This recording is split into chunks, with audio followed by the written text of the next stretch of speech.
Good evening to all. Today I am going to continue with the electromagnetism chapter. So in the previous videos I have already told you about the basics of electromagnetism and already explained Biot law.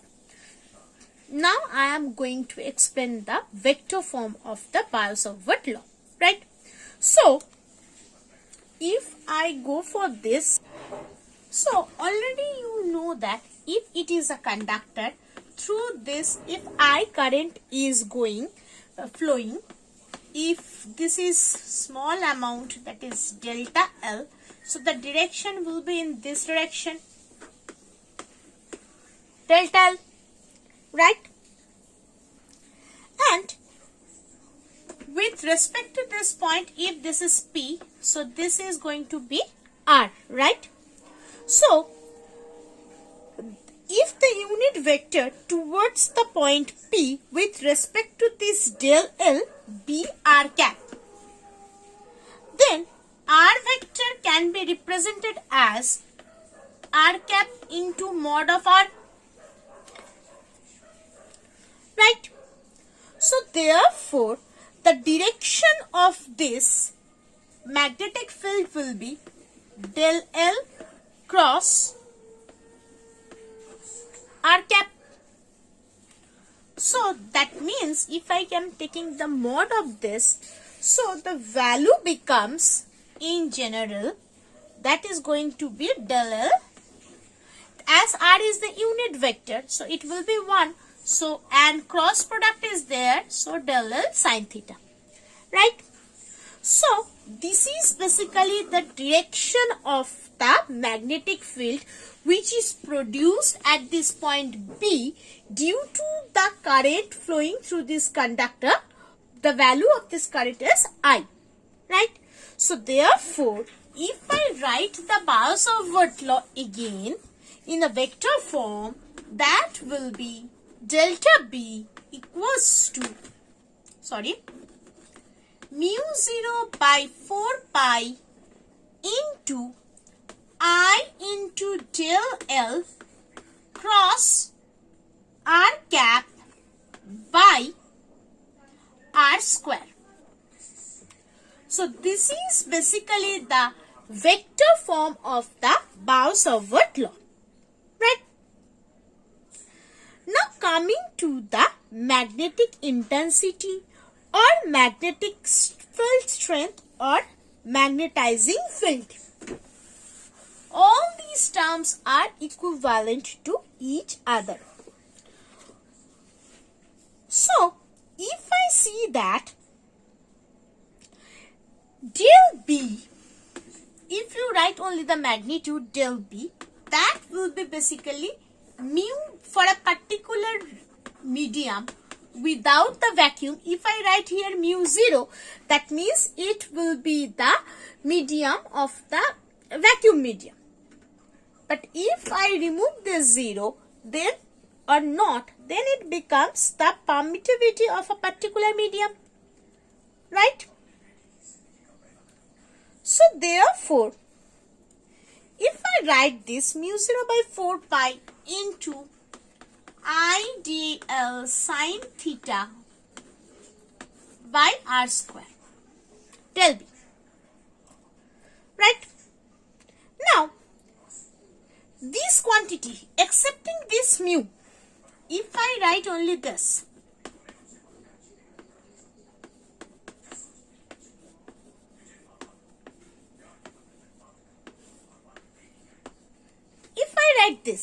this quantity can be treated as the cause of the magnetic field in the medium. So in the absence of the multiplier of this mu 0 or mu, in this expression, this quantity basically that does not depend on the medium. So therefore, this quantity which is independent of the medium is known as magnetic intensity or magnetizing field, and it can be represented as by this term capital H. Okay, so I write it here like this,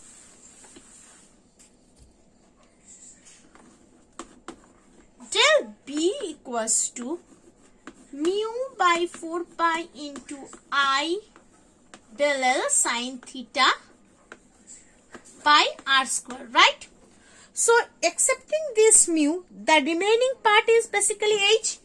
So as dl is there, so you can write mu of del h equals to basically del b, right?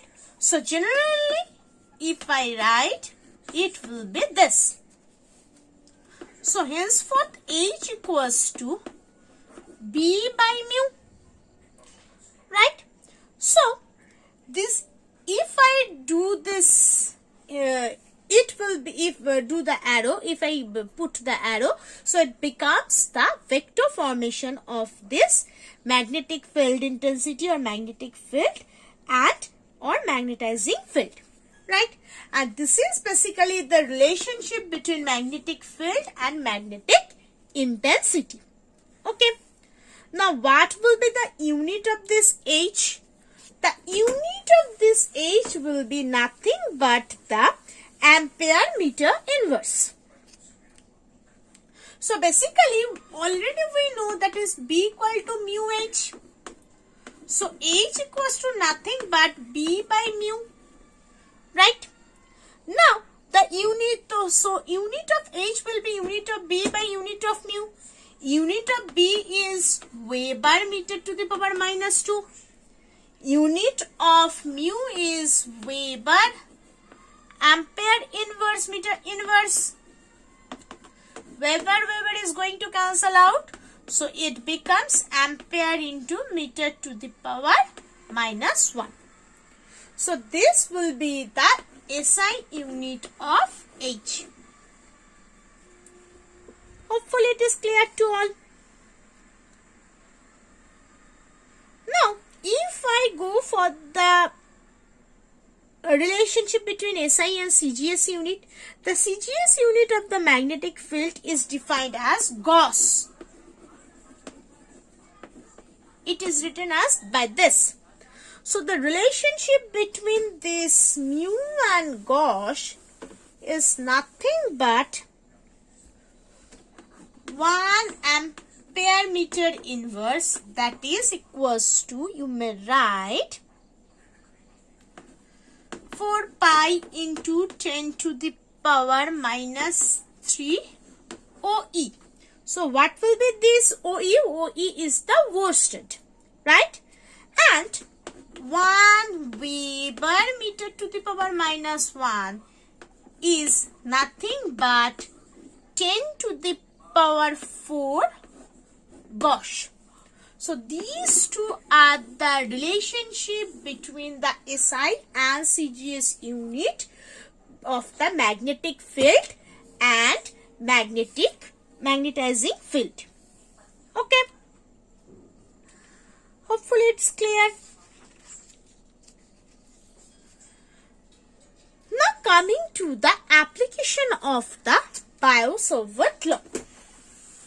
So what will be the application? We can